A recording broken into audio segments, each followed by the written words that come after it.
I'm a scientist, and I've always been fascinated by the Arctic tundra. It's a place of vast emptiness, with miles upon miles of untouched snow and ice. So when I was offered the chance to join a team of researchers studying the effects of climate change in the region, I jumped at the opportunity. We set up camp in a remote area, far from any human settlements. The work was grueling, but I was excited to be there. We spent most of our days collecting data, taking measurements, and analyzing samples. The nights were long and cold, but we had each other for company and a warm fire to keep us going. It wasn't long, however, before things took a turn for the worse. It started with strange noises outside our camp. At first, we thought it was just the wind howling through the icy landscape. But as the noises grew louder and more persistent, we began to suspect something else was out there. One night, we heard a loud banging on the door of our research station. We cautiously opened the door, only to find nothing but snow and darkness. But the next morning, we found footprints in the snow that didn't belong to any of us. As the days went on, we became more and more convinced that something was stalking us. We found evidence of a large, unknown creature lurking in the shadows. We couldn't tell what it was, but we knew it was there. Then one night, it attacked. We were all in our bunks, sleeping soundly, when we were suddenly jolted awake by a loud roar. We scrambled out of our beds and grabbed our weapons, but we were too late. The creature had already breached the research station. It was massive, covered in fur, with long, sharp claws and teeth like daggers. It was a Yeti, and it was angry. We fought back as best we could, firing our guns and swinging our makeshift weapons. But it was no use. The Yeti was too powerful, too fast. It tore through our defenses like they were nothing, its huge frame filling the tiny research station. In the end, there were only a few of us left. We huddled together, waiting for the inevitable. As we huddled in the station, trying to come up with a plan, we could hear the creatures outside, roaring and growling. Our communications were down, and we had no way of calling for help. We were completely isolated. Hours went by, and the attacks only grew more frequent and more violent. The Yeti seemed relentless in their pursuit, and we knew that we were running out of time. One of the scientists, a young woman named Julia, suggested that we try to lure the creatures away from the station. She had noticed that they seemed to be drawn to the sound of our generators, and she thought that we might be able to use that to our advantage. We quickly set to work, rigging up some decoys and setting them up outside. Then, one by one, we shut off the generators, hoping that the Yeti would follow the noise. For a moment, there was silence, and we held our breath, waiting to see if the plan had worked. But then, we heard the roar of the creatures, and we knew that they had fallen for our trap. We waited a few minutes, then cautiously stepped outside to see if the coast was clear. To our relief, the Yeti were nowhere in sight. We quickly packed up our things and prepared to evacuate the station, hoping to get as far away from the creatures as possible. But just as we were about to leave, we heard a loud crashing noise coming from the direction of the generators. We turned to see that one of the Yeti had returned, and it was tearing apart our decoys in a fit of rage. We watched in horror as it turned its attention towards us, its eyes blazing with fury. We knew that we had no choice but to make a run for it. We sprinted towards our vehicles, our hearts pounding in our chests. We could hear the creature's heavy footsteps behind us, and we knew that we were running out of time. As we reached the vehicles, we piled in and started the engines, racing away from the station as fast as we could. Behind us, we could see the Yeti chasing us, its massive form silhouetted against the fading light of the Arctic sunset. For hours we drove, putting as much distance as we could between ourselves and the creatures. Finally, as the sun began to rise on the horizon, we knew that we had made it out of danger. But even as we drove away, we knew that the memory of that night would haunt us forever. We had seen things that no human was ever meant to see, and we knew that the creatures we had encountered were out there, somewhere, waiting for their next victim. We were lucky to survive, but we were changed forever by what we had experienced. We knew that we had disturbed something we shouldn't have, and that the consequences could be dire. The Yeti was out there, and we knew it wouldn't be the last time we encountered it. Now let's hop on to story number 2. But before I begin reading, make sure that you have subscribed to Mr. Scare for regular horror podcasts.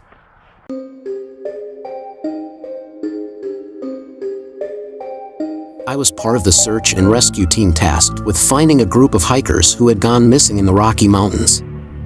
It was a beautiful but treacherous landscape with steep cliffs, rocky outcroppings, and dense forests. We had been searching for days, and the hope of finding the hikers alive was fading fast. That's when we began to hear the whispers of the creature. At first, we thought it was just the wind, or perhaps the sound of a distant animal. But the whispers grew louder and more distinct. We heard something moving in the woods, something that seemed to be following us. As the sun began to set, we decided to set up camp for the night. We built a fire and huddled together, trying to keep warm in the freezing mountain air. That's when we heard a low, guttural growl that seemed to be coming from all around us. We grabbed our guns and shone our flashlights into the darkness, but we saw nothing. The growling continued, getting louder and more intense by the minute. It was like nothing I had ever heard before. The tension in the group was palpable, and everyone was on edge as we pressed on through the snow. We were all aware of the legend of the Yeti, but we had always dismissed it as nothing more than a myth. But now, as we searched for our missing hikers, it seemed that the creature might be all too real. Suddenly, one of our team members let out a scream as they stumbled over something in the snow. We rushed over to see what it was, only to find that it was the mutilated body of one of the hikers we had been searching for. It was clear that something had attacked them, and the fear in the group only grew stronger. As we continued our search, the snowfall became heavier and the wind began to pick up. The sound of our footsteps was muffled by the snow, and the only other sound we could hear was the occasional howl of the wind. Then, out of nowhere, we heard a blood-curdling scream. We all froze, not sure of what to do next. It was then that we saw a massive figure looming in the distance, its eyes glowing in the darkness. We all jumped to our feet and aimed our guns in the direction of the sound.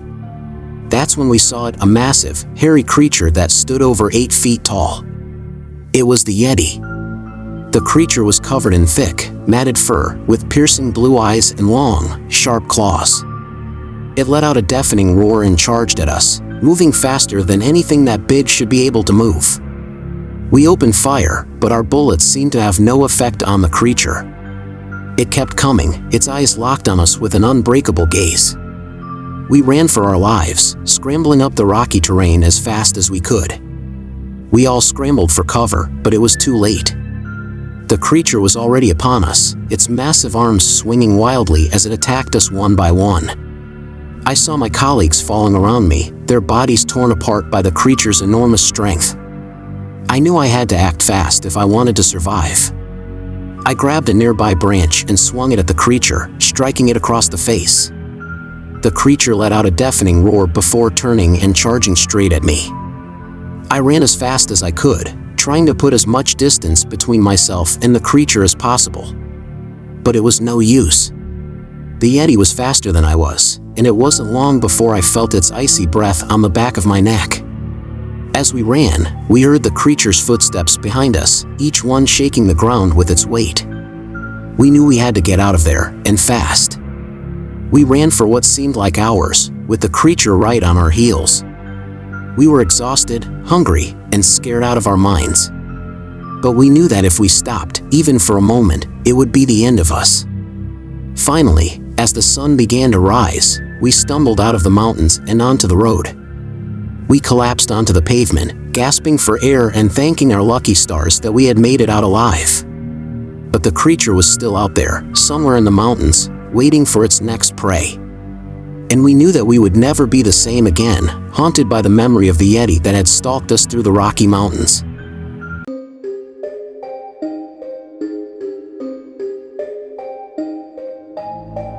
I grew up in the small community of Blue Creek, nestled deep in the heart of the Appalachian Mountains. It was a peaceful town where everyone knew each other, and the biggest problem we faced was the occasional bear wandering into town looking for food. But that all changed one winter when people started to disappear. At first, we thought it was just a few folks who had gone into the woods and gotten lost. But then more and more people vanished, and the community was gripped with fear. Rumors started to spread about a creature known as the Snow Ghost. It was said to be a Yeti-like creature, covered in white fur and haunting the nearby woods. Some people claimed to have seen it, while others dismissed it as just an old wives' tale. But as the disappearances continued, we couldn't ignore the possibility that there was something out there. One evening, I was walking home from a friend's house when I heard something moving in the woods. I stopped in my tracks and listened, my heart pounding in my chest. That's when I saw it. It was a massive creature, covered in white fur and standing on two legs. Its eyes glowed in the moonlight, and it let out a bone-chilling roar. I turned and ran, my feet pounding against the frozen ground as I sprinted back to town. When I finally made it back, I told everyone what I had seen, but most people didn't believe me. But then more sightings started to occur, and the disappearances continued. We knew we had to do something to protect ourselves.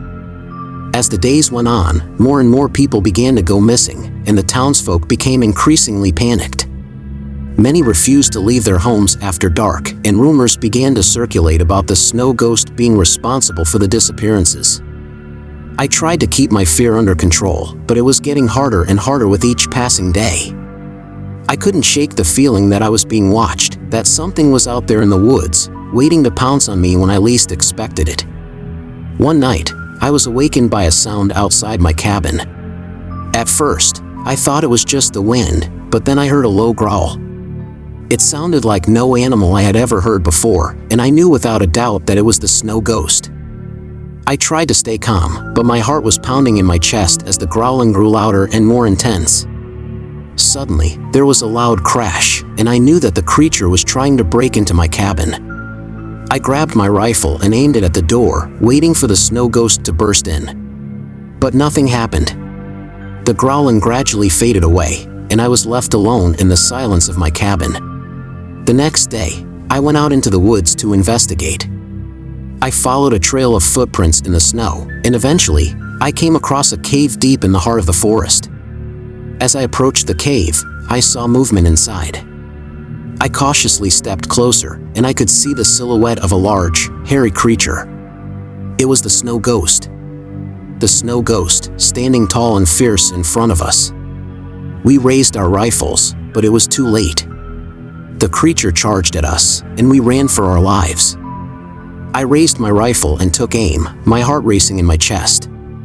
But just as I was about to pull the trigger, the creature turned to face me, and I saw something in its eyes that I couldn't explain.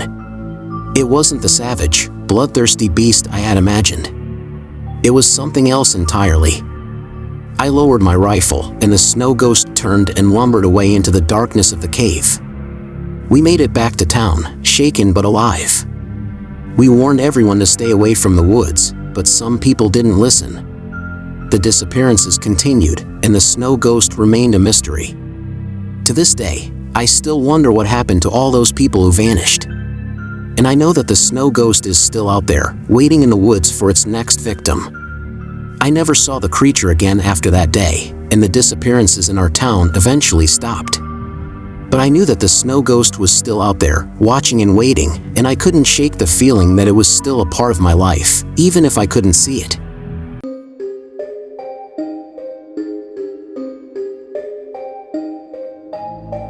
I was excited to take my family on a camping trip in the Pacific Northwest. We were all eager to explore the great outdoors, hike through the lush forests, and maybe even spot some wildlife. However, things took a terrifying turn on our second night there. After a long day of hiking, we settled down for the night in our tent. As we dozed off, I heard a strange rustling sound outside. At first, I assumed it was just an animal rummaging through our supplies, but the noise persisted. Suddenly, there was a loud crash, and the tent shook violently.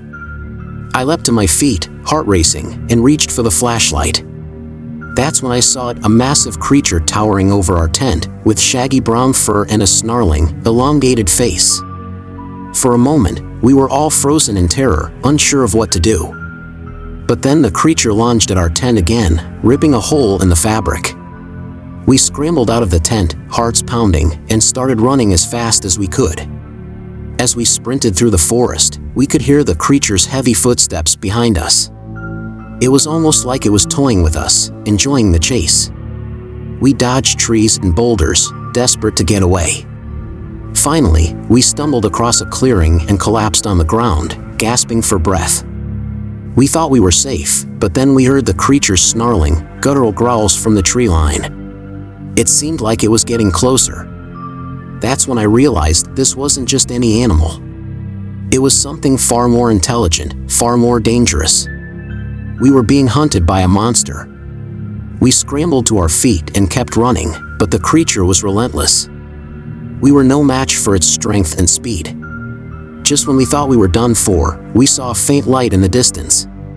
We sprinted towards it, hoping it was a ranger station or some other place of safety. Thankfully, it was. We stumbled into the small building, panting and covered in sweat. The ranger on duty looked at us in shock, but we could barely get the words out. "There's a monster out there," I gasped.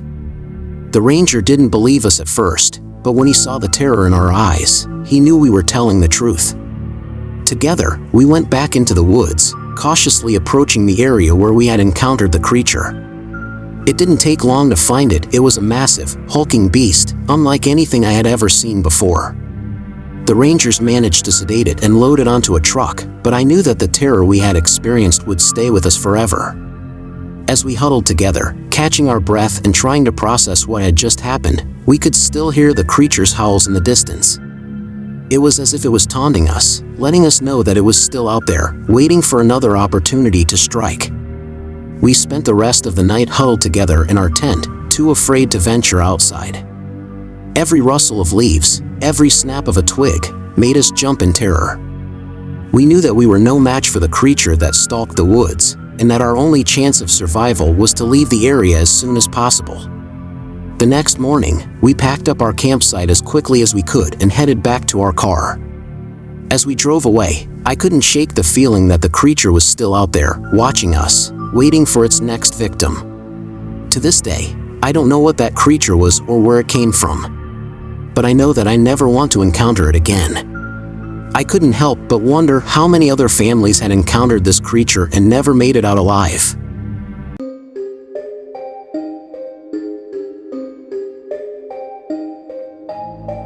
It was supposed to be the perfect ski trip.